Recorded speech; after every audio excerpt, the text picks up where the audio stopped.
everybody. What a treat to see all these friends and colleagues light up the chat box. I also love the diversity of cities and towns represented in there.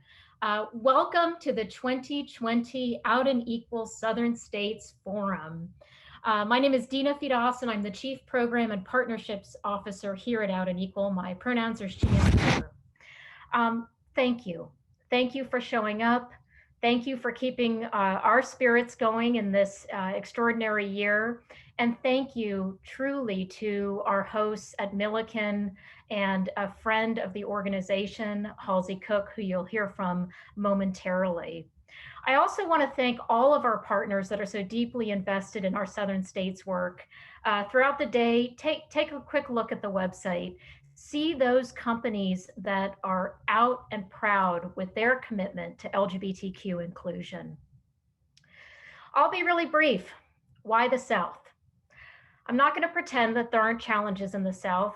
This is the part of the country that still doesn't have many basic civil rights protections for people like me, for families like mine.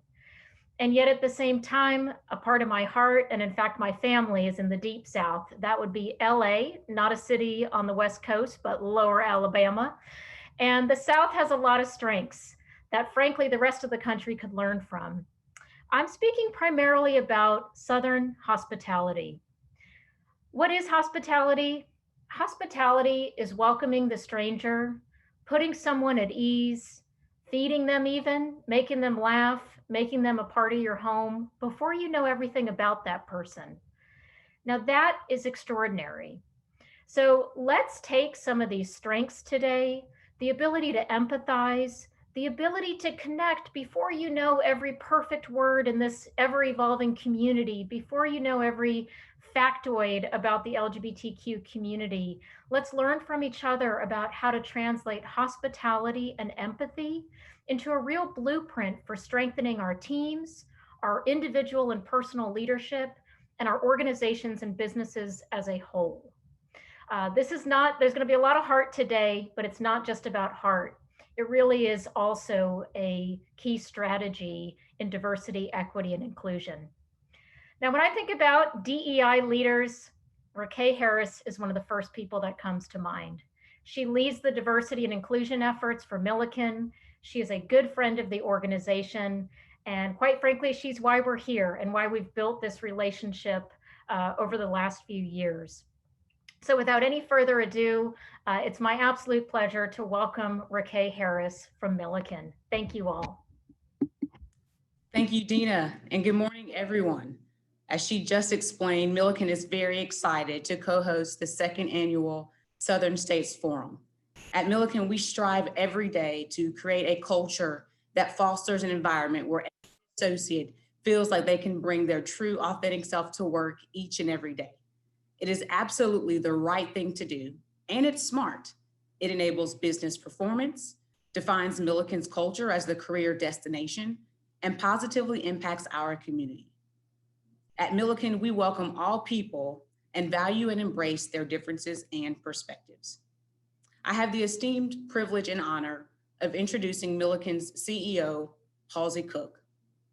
Halsey joined Milliken in September of 2018, and at that time, we were just 1 year into our D&I journey. And he came right in, eager and aligned with our purpose and vision, proving it by joining other CEOs as a signatory to the CEO Action Pledge for Diversity and Inclusion. The success and accomplishments that we have over the past 2 years does not happen without Milliken's leadership team's continued support, engagement, and participation.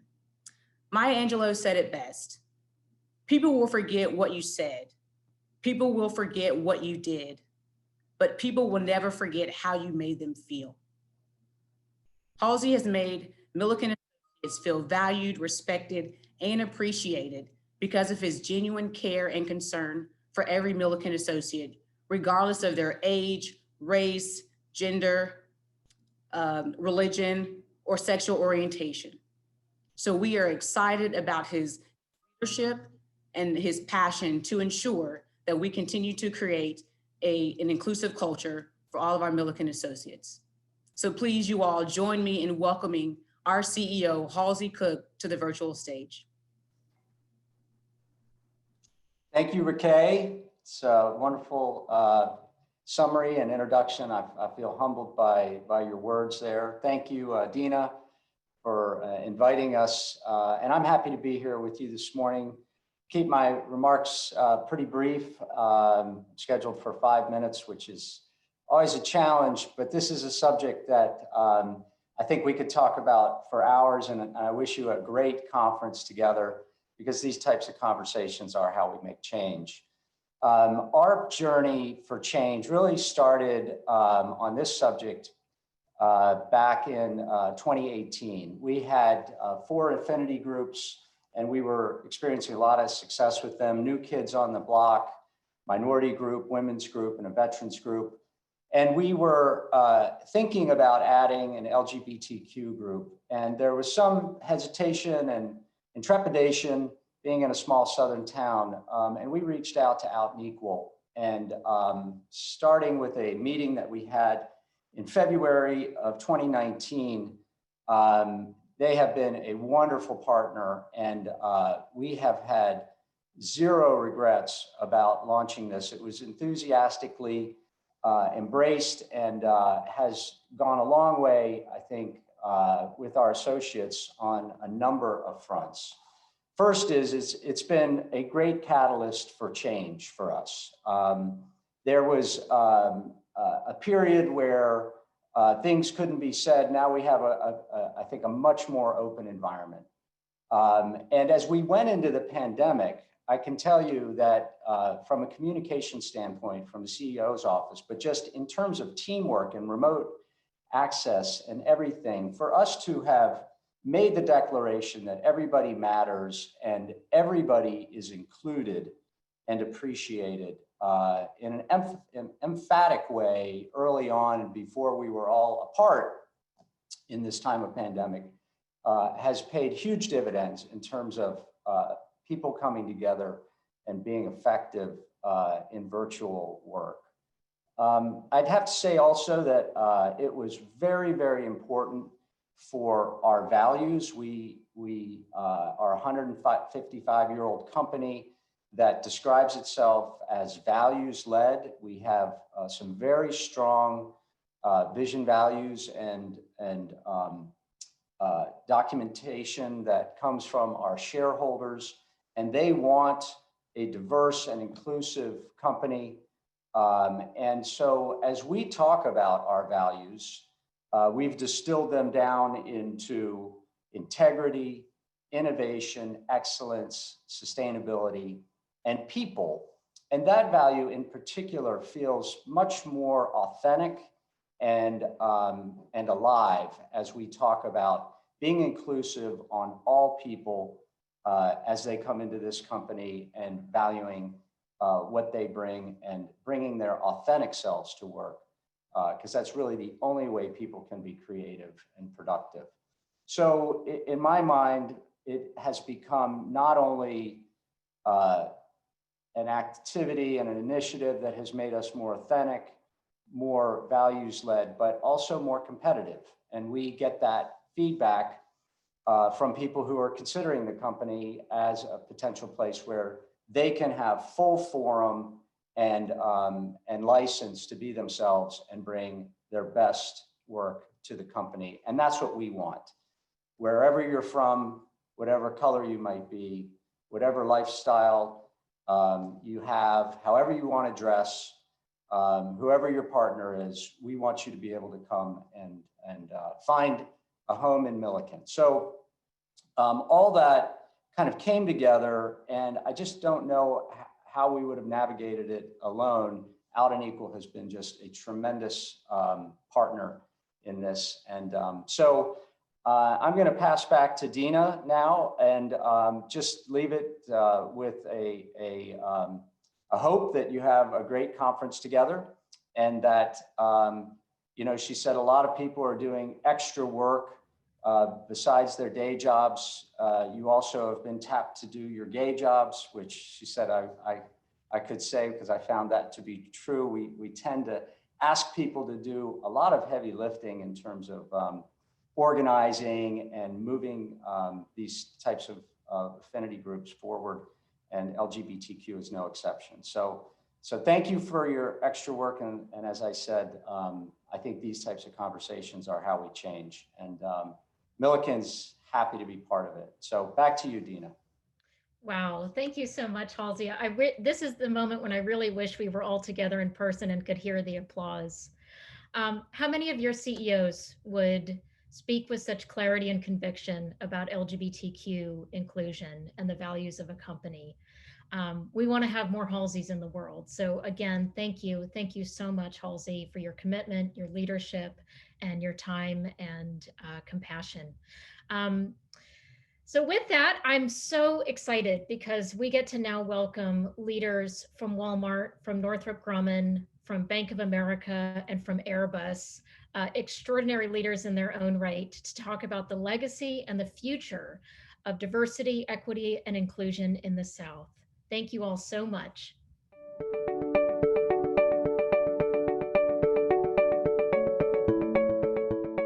Welcome to the second annual Southern Forum. We are obviously doing this virtually in this rather extraordinary year, 2020, but we very much look forward to 2021 and being all together. I'm particularly excited about this morning's plenary panel. When I think about leaders who lead with boldness, with authenticity, and with compassion, I think of the four panelists we have on today. So it's an absolute pleasure to welcome these four esteemed diversity, equity, and inclusion leaders to Southern Forum. I'll let each of you go ahead and tell us a bit about yourselves, and then we'll get right into the conversation about doing DEI work in the Deep South. Let's begin first with someone who's a friend and a personal hero, Sandra Evers-Manley. Sandra, welcome. Oh, thank you so much, and what a wonderful welcome. Good day, everyone. I'm Sandra Evers-Manley, Vice President of Global Corporate Responsibility and President of the Northrop Grumman Foundation. I'm truly honored to be here and look forward to this amazing discussion, as it's all about us. Thank you. Thanks so much, Sandra. And Jennifer Ogle, welcome to the Out and Equal Southern Forum. I know this is going to be your first time, but I hope not your last. Absolutely. Thanks so much, Deena. I'm Jennifer Ogle, a proud native of Tennessee, and now been living in the Mobile, Alabama region for most of the last 20 years. I work for Airbus as the head of employee relations for our North America region, and previously held the title of Global Head of Inclusion and Diversity for Airbus Group, based in Toulouse, France. So I'm so eager to share experiences and stories with this panel today. Thanks so much. And Ben Hassan, a longtime friend of Out and Equal and of our Southern Forum work, welcome. Thanks for including me. I'm Ben Hassan. I am the Chief Culture, Diversity, Equity, and Inclusion Officer for Walmart, Inc. We are residing here in Bentonville, Arkansas, and I, like the rest of the panel, is excited to be here and to have this conversation. So thanks for having me. Thanks, Ben. And lastly, Michelle Fullerton, thank you for being here and welcome. Thanks, Deena and team. Michelle Fullerton, my pronouns are she, her, and hers, and I'm proud to be one of the diversity and inclusion executives at Bank of America. I support our consumer and small businesses, and I'm also the co-chair of our LGBT+ Executive Council, as well as an HR exec. So really proud to be here and talk about this important topic. So thank you. Terrific. And again, thank you all. So let's get right into it. Let's start with the very nature of DEI, diversity, equity, and inclusion work in the American South. All of you have national reach in your roles, and I'm wondering, how is it different to roll out and support DEI efforts in the American South as opposed to other parts of the country, or even if, for those of you who really truly have a global reach, what are the differences and similarities to the American South that you see elsewhere in terms of the portfolio you oversee? And so I think I'll start with Ben and Sandra on that, as you are, of course, renowned, globally known DEI leaders. Let's get real about doing this work in the Deep South. You know, let me just say, you know, when you think about diversity, equity, and inclusion, no matter where you go, there are differences. You know, I'm from California, but I currently live in Washington, D.C. So I could be in the South, I can be in the West. There's going to be differences no matter where you go.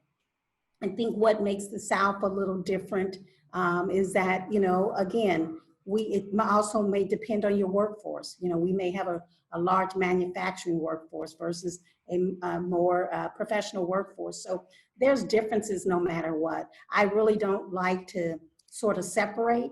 You know, I think when I go to work every day, I think every employee, our LGBTQ plus employees, want to be treated just like every employee. And so I think, you know, in the South, we've got work to do, but I will say even in the West, where some people say it's much more progressive, there's work to do. I think what really makes a difference is, do we have that right culture in place? Do we have that organization where no matter who that individual is, or like I say, whose that individual is, that they feel included, they feel welcome, and they feel that sense of belonging. I believe in the South. I grew up in the South with sometimes my family is a civil rights family from the South. So there's work yet to be done in the South, but I will say, as we have seen, as it relates to social injustice in our country, there's work to be done everywhere. Thank you so much. And I think you just touched on something. We can't take anything for granted, including the sort of conventional wisdom or even stereotypes that, oh, the Californians have figured it out, the Manhattans have figured it out, but not the South. And we too, as Out Nuco, we absolutely believe in the South. So thank you, Sandra, for kicking us off with that. Ben, what are your thoughts? What has to happen to really make LGBTQ inclusion stick in the South? I think at the end of the day, particularly for corporations like ours, this is a leadership issue, right? And the more the leaders are talking about this notion of inclusion and creating a place where everyone feels comfortable, welcome, and safe to be who they are, they're going to perform at their highest potential in that environment. As I think about our footprint, we've got 5,000 stores across the US, and about 2,400 of those stores are in the South.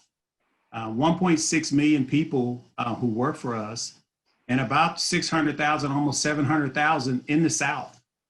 And so the work, though it's difficult everywhere, we try to do the work the same way everywhere. And to Sandra's earlier point, we have a really strong presence of our LGBTQ plus group on the West Coast.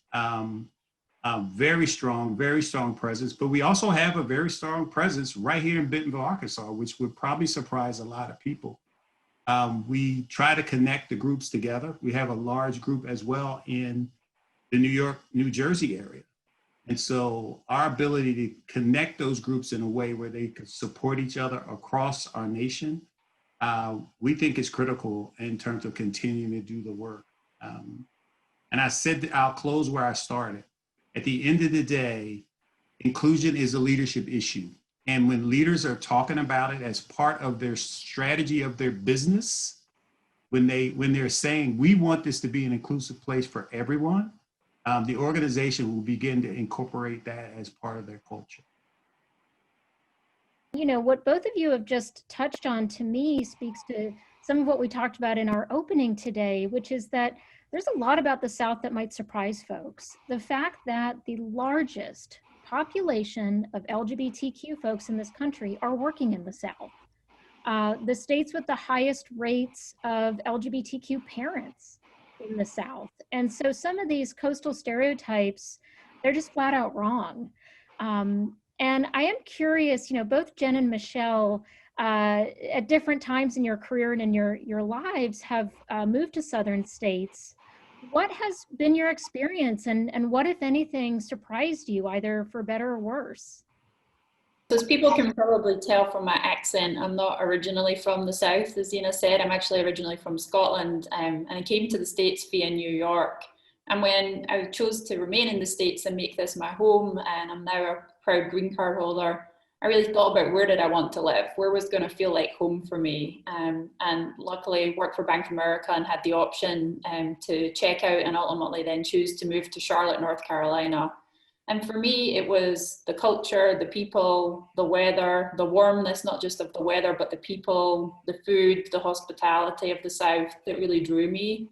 And it made me feel like I had a home in the States. It felt like home to me. And I had to balance that, though, as an out gay leader, with the fact that the very first question people asked me when I was leaving New York, which is known to be, such an LGBT plus inclusive city, so safe to walk around, as an out LGBT plus person, with, walking with your partner's hand and whatnot, was why? Why would you give that sense of safety and well-being up? And my answer was because I can help drive change. Because the more we have out gay leaders living their authentic lives in the South, and the more our leaders, and to my previous panel members' points, talk about LGBT plus issues in the South and make it a more and more open and welcoming place, the more we'll just, take that culture of warm hospitality, warm weather, and phenomenal cooking, and we'll also have that warm welcome for all of our differences. So for me, I'm a Southerner by choice. My family in Scotland laugh at me because I say y'all and all sorts of other fun things like bless her heart. And it just feels like home to me, and I've been embraced here. It's definitely not without its awarenesses and concerns for LGBT plus people. And I'll tell one quick story before I hand it back over. As I mentioned, we have an LGBT plus executive council, and we move our executive council summit around the country every year. And last year was the time for Charlotte, North Carolina, just because it happened to be where our management team was. And we always try to align so we can have our most senior leaders come speak to our LGBT plus teammates. And for the second time, we had a transgender focus. So a whole day to bring together our transgender teammates for networking, development, support, and sponsorship by their LGBT plus teammates. And I had many of our transgender teammates call me and say, Michelle, am I going to be safe in the South? What bathroom can I use in the South? What do I do? So I do think there are some very important nuances, and we must remember to bring our whole community along with us whenever we're making progress. So for us and all employers, it's not about saying, okay, so don't hold events in the South. It's about saying, okay, what are the unique challenges that parts of the LGBT plus community may have? And how do you overcome those challenges and provide that warm, inclusive welcome? And for us, it was as simple as choosing a Marriott hotel. And we all know that Marriott is a proud LGBT plus ally. And they, we talked to them, they assured us that our transgender teammates would be welcomed, valued, included in their establishment. We chose restaurant partners for the events that made the same assurances and warm welcomes, so that we could have that really warm, hospitable welcome for every single one of our LGBT and T plus teammates who joined. So a little bit more, but Jen, over to you. Thank you. That's an awesome story. My journey is similar. I wound up in Mobile in 2000, working in a largely blue-collar manufacturing organization as a supervisor, where I was not only the first woman to ever manage this group of people, but they had never seen a gay woman do it before. And I discovered that through my own journey, I wanted them to get to know me first, and then they would discover who I was as an LGBT person. Secondly, because it's easier for people who have maybe never been around an LGBT person to see you as a person first, and then they discover the other layers of you. And that turned out to be a very good decision for me personally. As I joined Airbus, I realized that in Mobile, we have a vibrant community. And as we began to get more mature around bringing visibility to our LGBT community inside the company, I realized that right here in Mobile, we had people just waiting to be asked to participate in an employee resource group around, celebrating being LGBT. And our Pride ERG in Mobile is the second largest in the country. And when we started our North American Pride group, Mobile was the first one to raise their hand and say, what do you want us to do? We are working with local community partners here in Mobile to make sure there's visibility to LGBT youth who are struggling, to LGBT professionals who want to be visible in the workplace where it might not be as open, where it might not be as mature. So we're really proud of the work that we're doing, but it starts with just being able to be humble and to step out and say, this is who I am. You know, I'm no different than you at the core. And it worked out well for us here. Thank you so much, Jen. I would love to actually go back to something that Michelle raised, which to me really puts a fine point on it. While we have so many diverse companies operating across the South, we have so many LGBTQ people, these are also by and large the states that lack basic civil rights protections for the LGBTQ community. And of course, a reminder that we don't yet have what's known as the Equality Act, which would finally ensure federal consistent protections. But when we think about the American South, apart from Virginia and some other local statutes, you know, we're talking about that swath of the country where a trans person's safe and respectful access to the appropriate restroom is not guaranteed. Where a family like mine, if my wife and I moved back to my mom's home state of Alabama, our family could be denied a rental home simply because a landlord doesn't want to rent to our kind of family, and there's little to no recourse there. So we can't have two rose-colored glasses when it comes to that backdrop, and at the same time, so many of our partners, you all in the private sector, have created these, they're like little bastions of equality where people can bring their full selves to work. And we hear again and again from our community, you know, I haven't told my parents, or I haven't told my best friend, or I can't be out in my faith community. I've got to be closeted at church or at the temple. It's really only at work that I get to be my true self. And so I want to ask a really basic question here, which I think for some is a bit controversial, but you know, do businesses have an obligation to lead this type of culture change? Absolutely. And from an Airbus perspective, we need to be more political.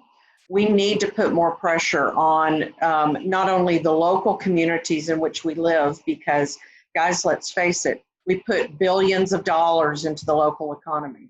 So we have the ability to put pressure on local elected officials, state officials around making sure our employees live in a safe and inclusive environment. And it's easy for me to say that. It's more difficult to actually do, I realize.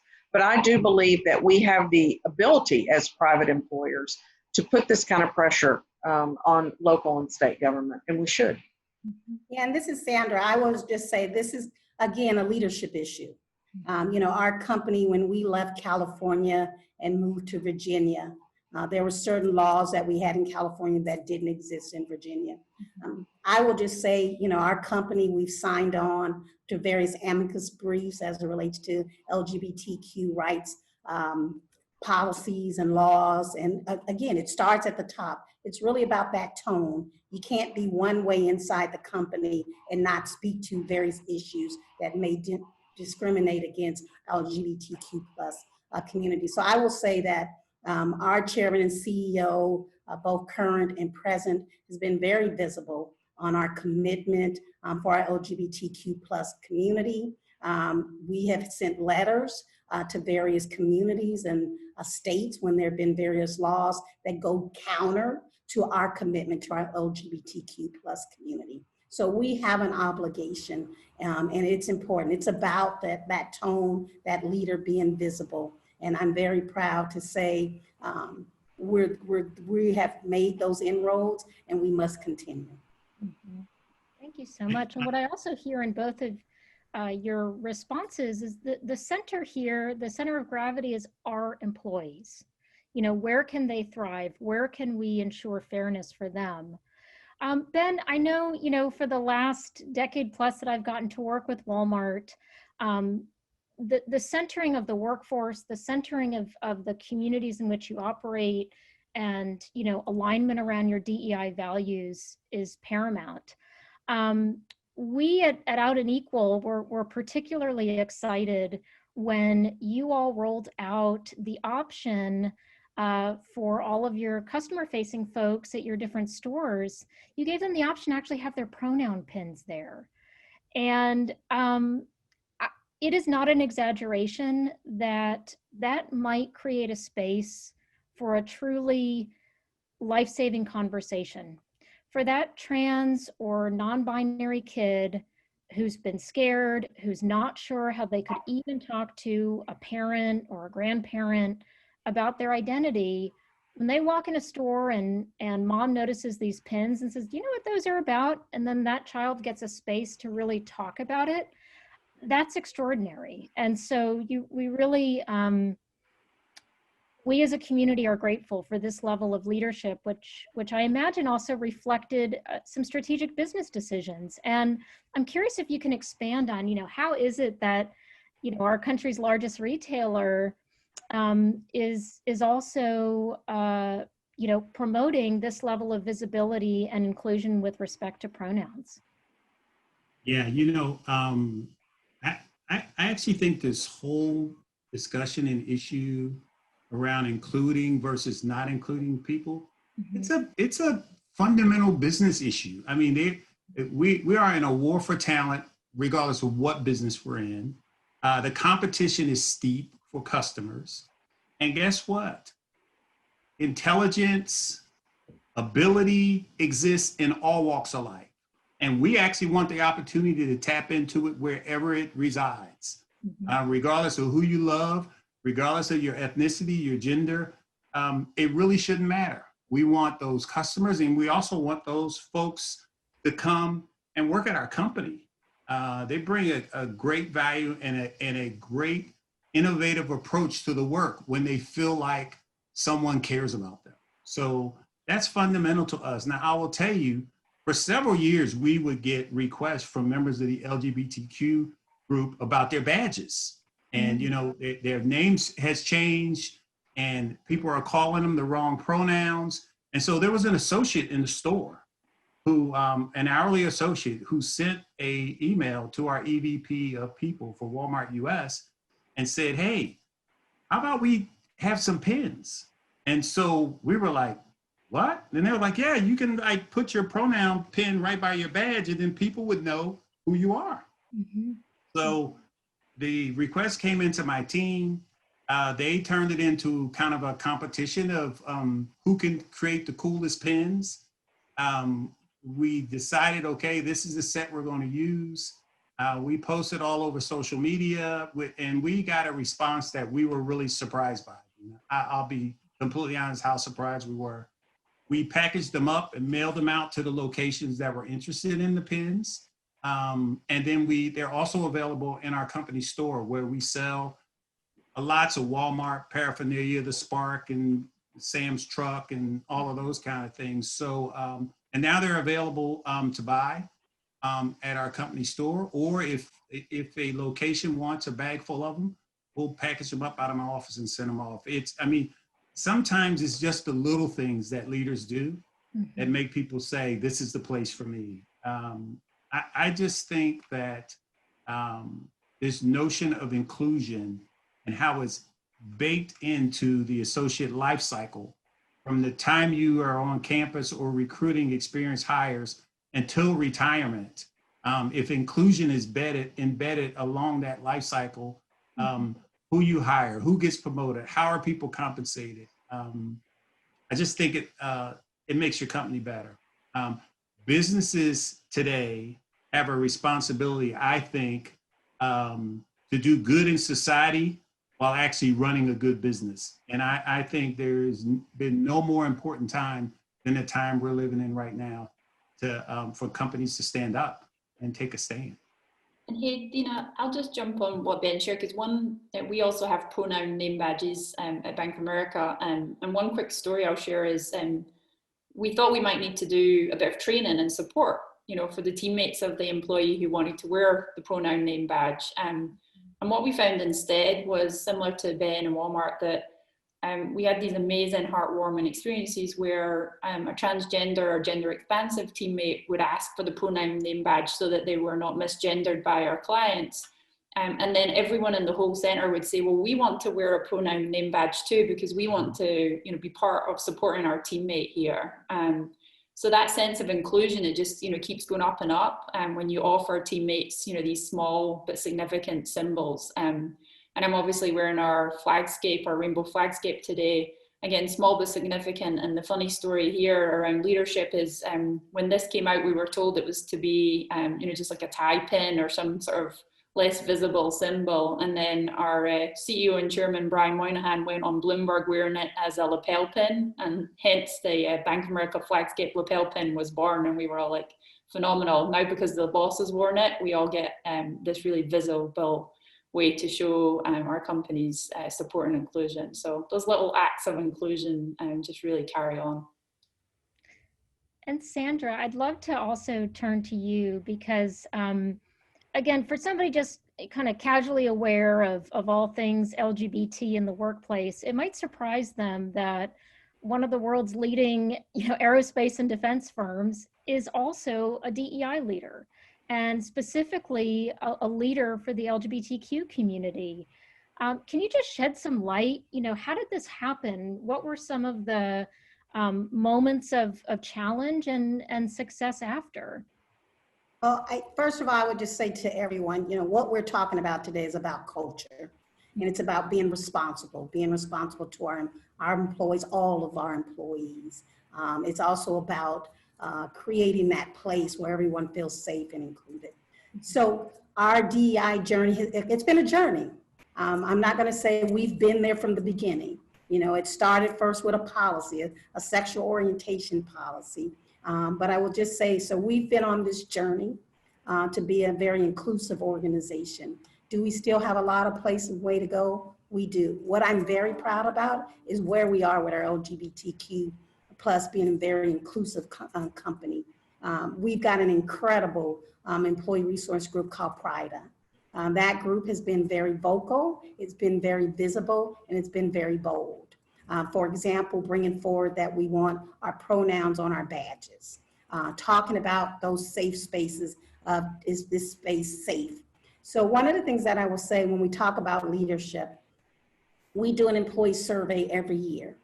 With that survey, we dice it up. We by race, by gender, sexual orientation. And so a couple years ago, we looked at our LGBTQ plus community, and we weren't happy with what we heard in that survey. And so we've got a Diversity Inclusion Leadership Council, which is chaired by our chairman and CEO. And at that time, our chairman and CEO said, I'm going to lead the committee to go out and do focus groups to meet with our LGBTQ plus community to learn about what do we need to change within Northrop Grumman. And so I will just say at the highest end of the corporation, leadership has been out there with focus groups with our LGBTQ plus community, things around badges, restrooms, having a transgender toolkit, having partners to help when we've got employees who are transitioning. So it has been a process, but it all comes back down to leadership and it comes down to culture. So what I like to say, it starts with that tone at the top. And then we've also got to understand what's happening at the middle, because it's not enough to just have that tone at the top. It's also about that mood at the middle, what our middle managers are doing, and then really understanding the buzz at the bottom. So if I go to the South or if I go to California, what are we hearing at our respective sites? So it's been a journey, but it's been a good journey. It's one that we've had to listen. It's one that we've had to learn, but most of all, it's been one that we've had to act and bring about change. And I will say from our law department, who's been very visible in helping us with various amicus briefs, it's become a great partnership. And it's really about, for us at the end of the day, it's about innovation. Right now, we're dealing with COVID. Right. Any community, we might find that individual who can help us. And so we cannot afford to leave anybody behind, and we cannot certainly leave anybody who feel that they don't belong. It's really about how do we perform, and that performance starts with our people, our greatest resource. Thank you so much, Sandra. And I actually just got got chills for a moment because I'm listening to what you're saying, and I'm thinking about actually an important morsel from Ben's story, which is that the original idea for the pronoun pins, it came from a store associate. You just talked about everyone belonging. And what I would say to our attendees today, and this is going to be a bold statement, if your leaders are not infusing this sense of the fact that everyone has value, everyone has a perspective to offer, a thoughtful recommendation, knowledge about their own experience in their own community. If you're not hearing this type of leadership, I'd say to hold your leaders to a different level of accountability, to really learn from today. One of the things that's so compelling about the whole arc of the LGBTQ inclusion movement that all of you are a part of is also the role of engaging allies. Allyship is certainly something that can be practiced across all kinds of lines of difference. But as a sort of almost identity, it seems to have really had staying power for the LGBTQ community, so much so that a lot of corporate DEI efforts have really, articulated ways to engage allies, their value within the company. And so I'm thinking about Bank of America's allyship program, and I'd love, Michelle, for you to talk a little bit more about, the hows and the whys of it beginning and the effects as you've seen it on the company. Yeah, no, thank you. Look, how it began was actually similar to all of these great stories with employees, this time in London, saying, hey, we should have an ally program. This is what we think it should look like. And, asking at that point our LGBT plus sponsor, Kathy Besant, to support. And of course, she was like, of course, when you want to launch, I'll be on a plane. So she, personally flew over from the States to launch our ally program day one, which again, that's the power of leadership, which is a consistent theme today, because when you have, one of your management team members who gets on a plane to launch your ally program, it shows the company that, the business of belonging means business.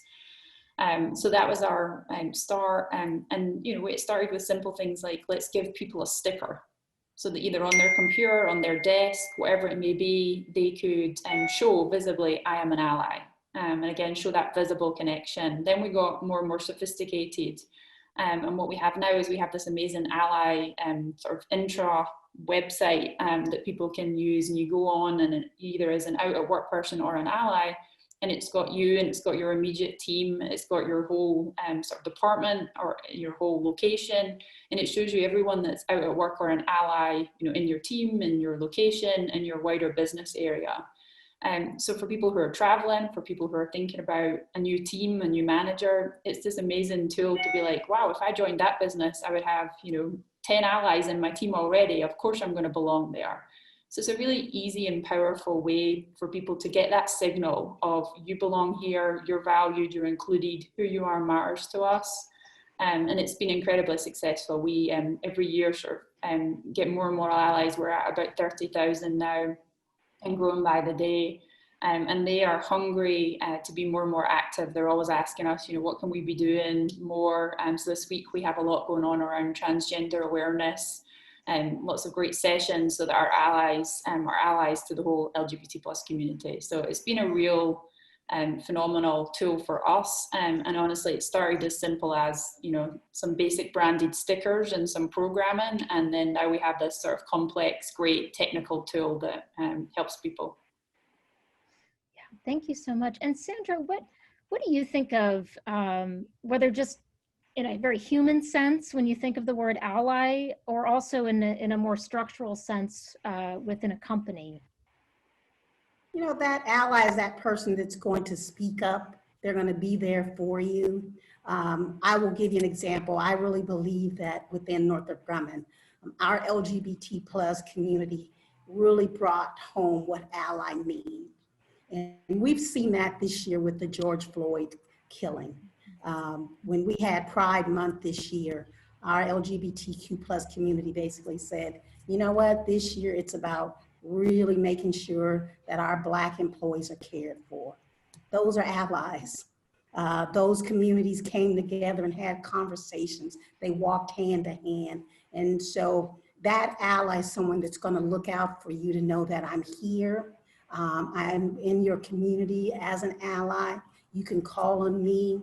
I'm there to help speak up and be there.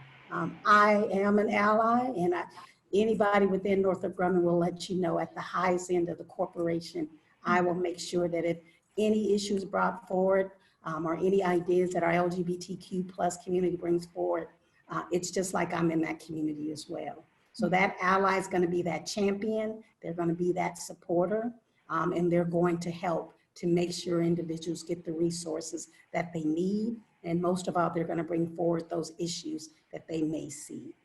So that ally is walking hand in hand. And for me, it's it's like family to support our community. Thank you so You much. notice I said our community. You did, and it is so appreciated.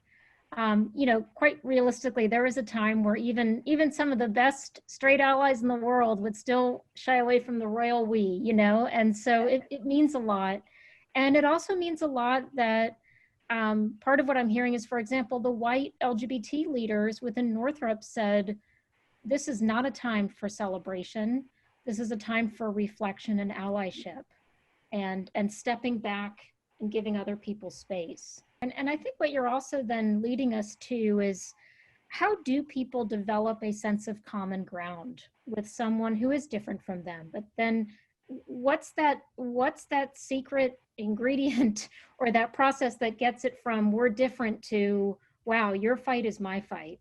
I'm as invested in your equality as you are in mine. And Jen, you gave some really interesting anecdotes from your career about what it meant to kind of transform colleagues from just colleagues to friends to allies. Can you talk a little bit about what common ground has meant to you in that context? Well, I think the way that I experienced it in my own life was that I found out that no matter how different we might be in terms of how we were raised or educated or any religious upbringing or any social, socioeconomic experience, we had more in common than we were different. And like I referenced before, when I came out to these individuals, then it was, okay, but we know you as Jen, and we love you, and you're our leader, and the fact that you're gay makes no difference. And that may sound small to many people at the session today, but in the Deep South, where people are often not exposed to people that are different from them, and where many divides still exist, regrettably today, around race and socioeconomic status, it is a big deal.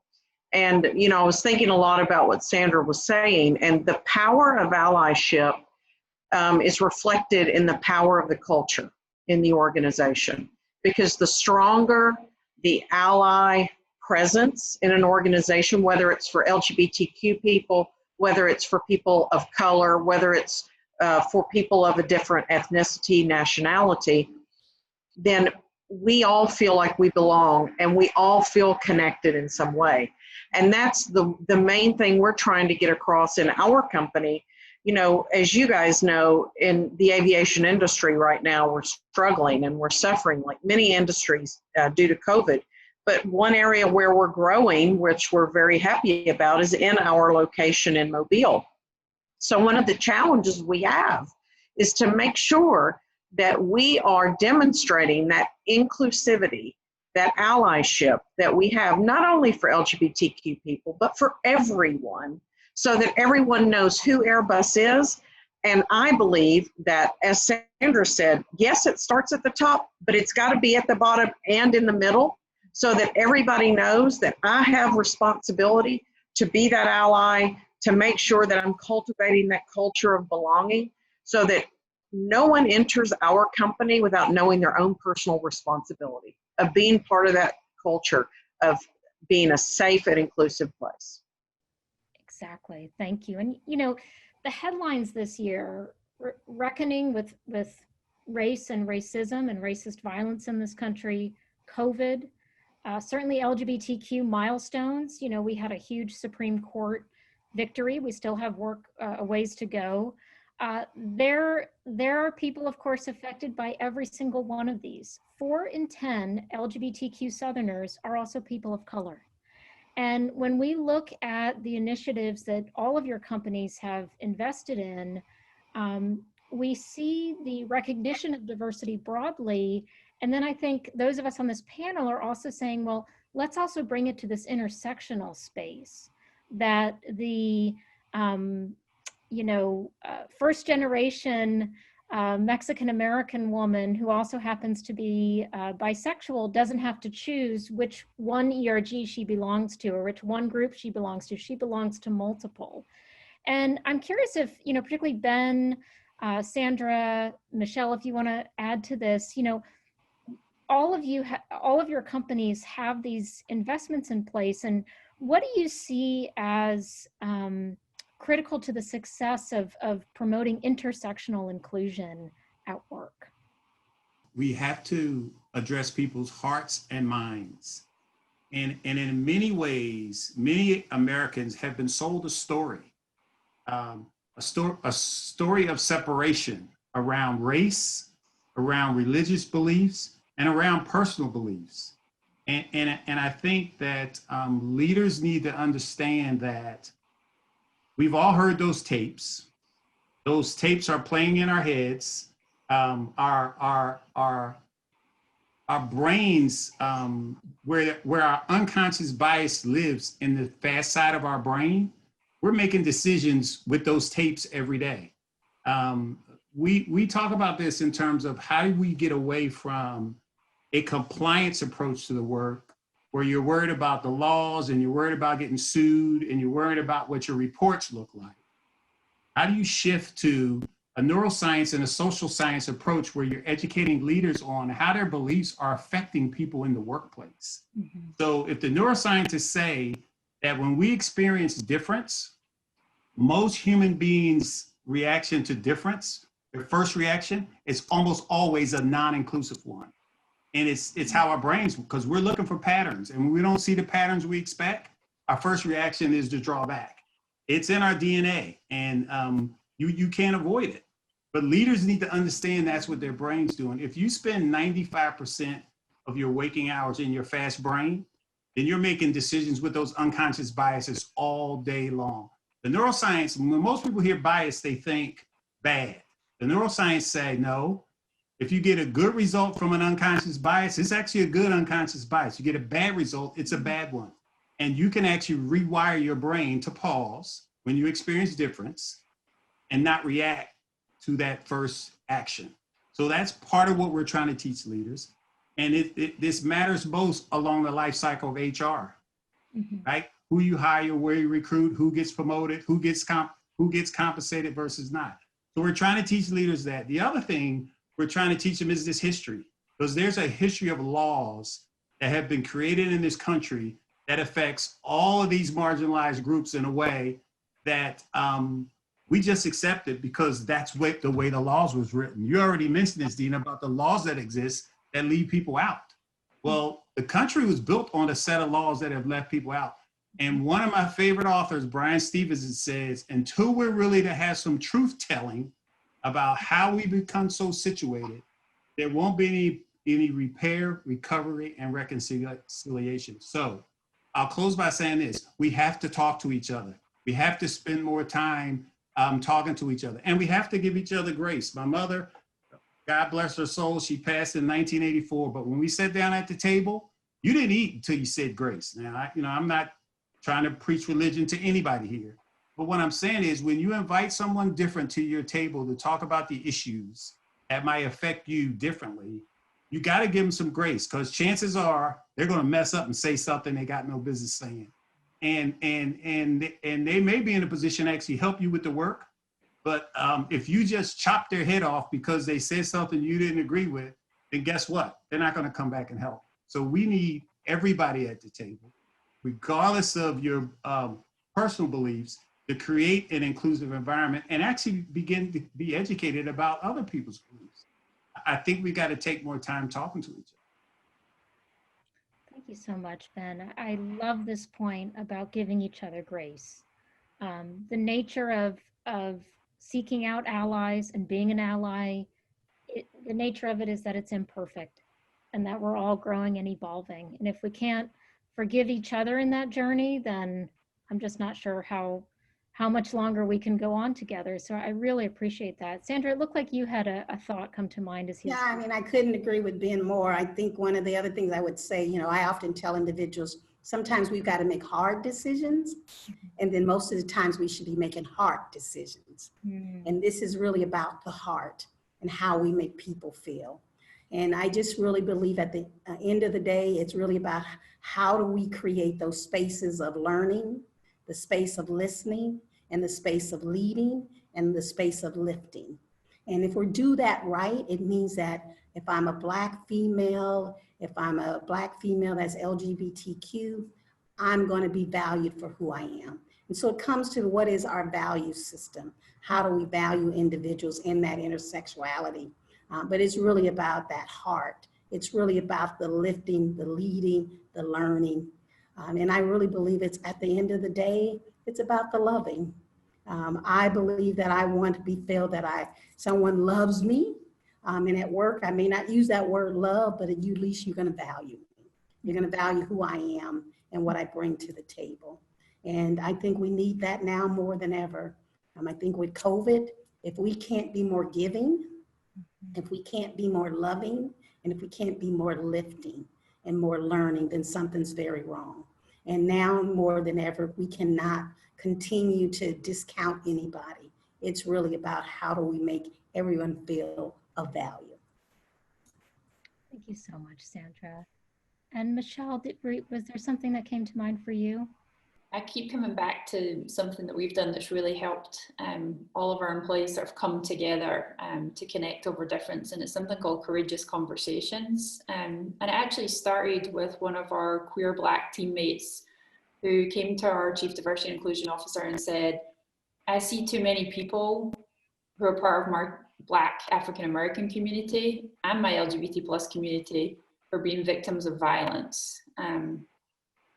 And then the next day I'm expected to come into work and I'm expected to say everything's okay and get on with my job and perform and excel and, you know, be a great teammate.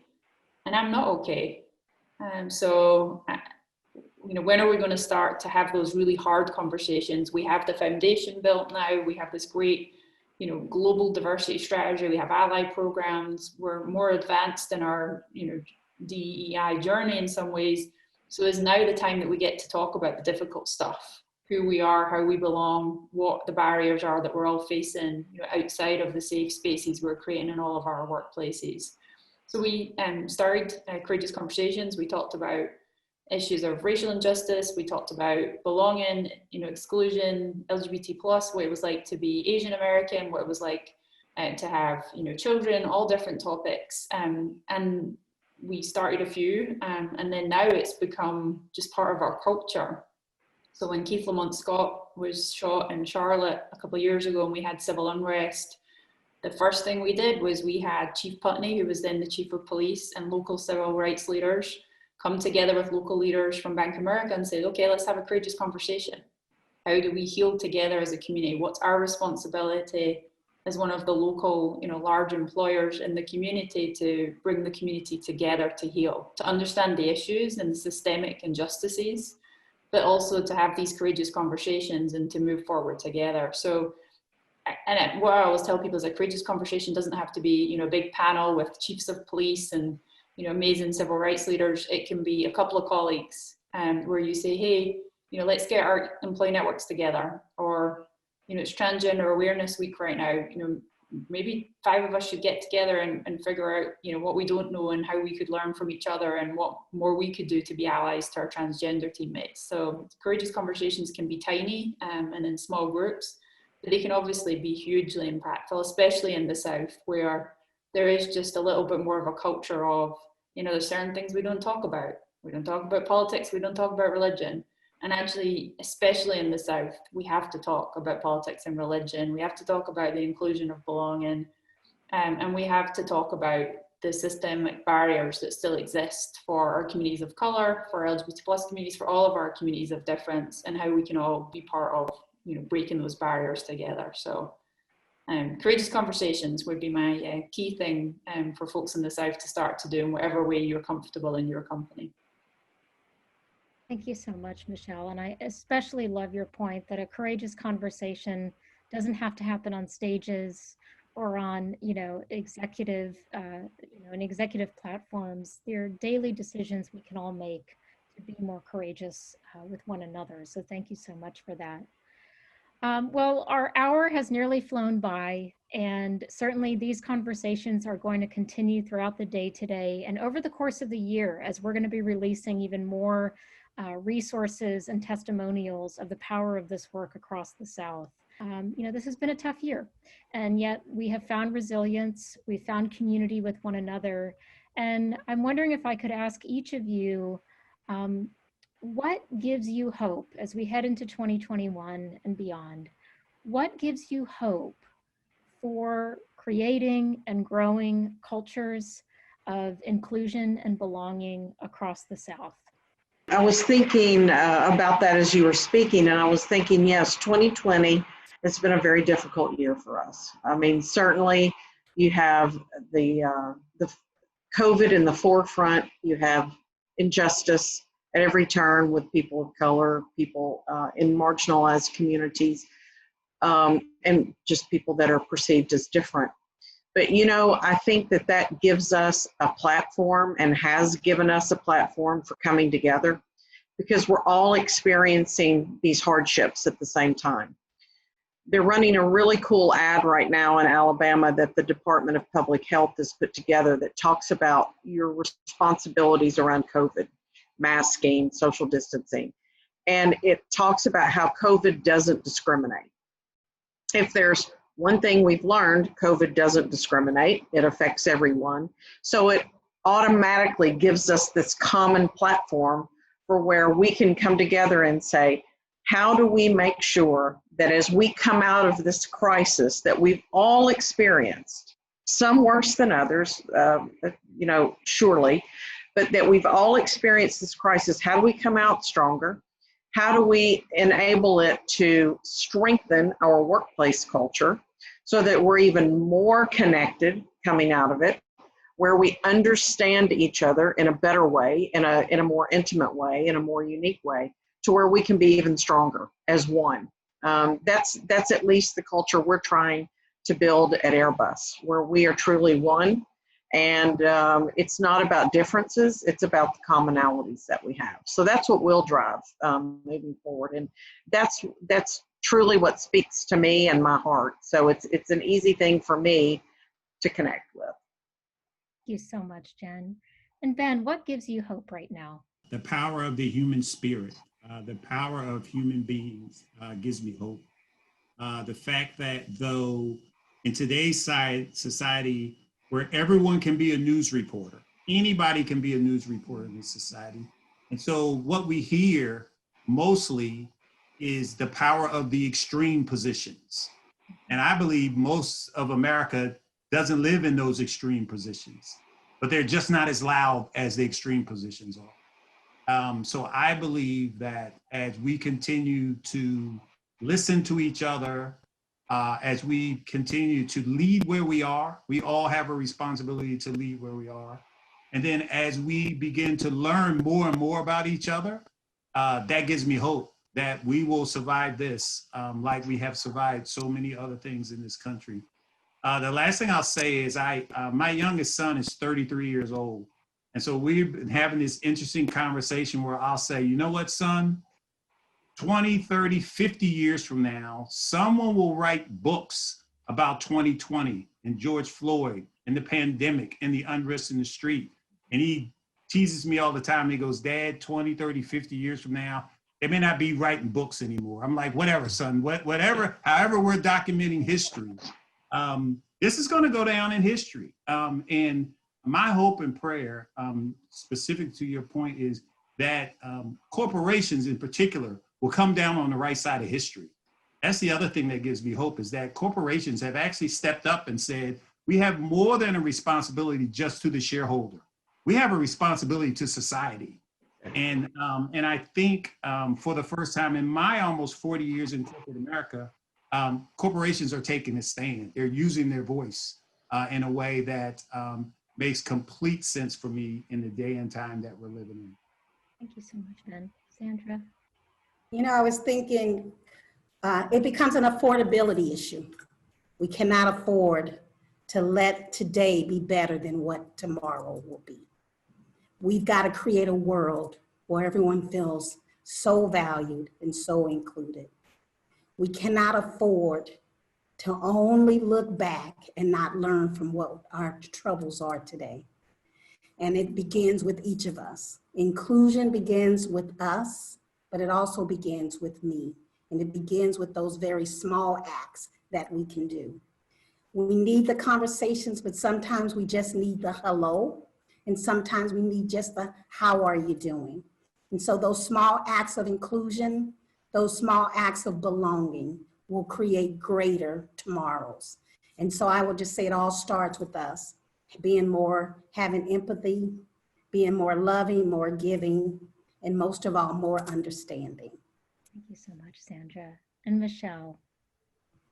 So what gives me hope is the power of one. So it only takes one great manager to create an inclusive team. It takes one colleague to ask a teammate, hey, how's your kid getting on at school right now? And to discover that that child is transgender. It takes one new teammate to welcome an LGBT plus person to the team and say, you know, why don't you join our virtual Zoom happy hour with your husband? And then, you know, as other panelists have said around the power of companies, you know, we've had the power of 1 billion.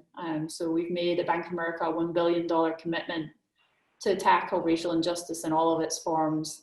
And what our CEO has said, which really does give me hope, is, you know, part of that 1 billion and part of, you know, his hope for our company's focus is that this will not be a moment, this will be a movement.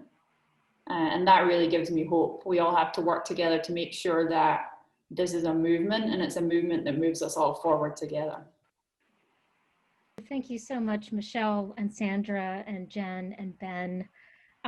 We would not be able to have the LGBTQ Southern Forum workplace if we did not have you and the incredible paths that each of you has blazed and continues to lead. So thank you so much, truly, from my heart and also from the entire Out and Equal team for kicking us off today. It's going to be an extraordinary day of sharing of best practices and learning.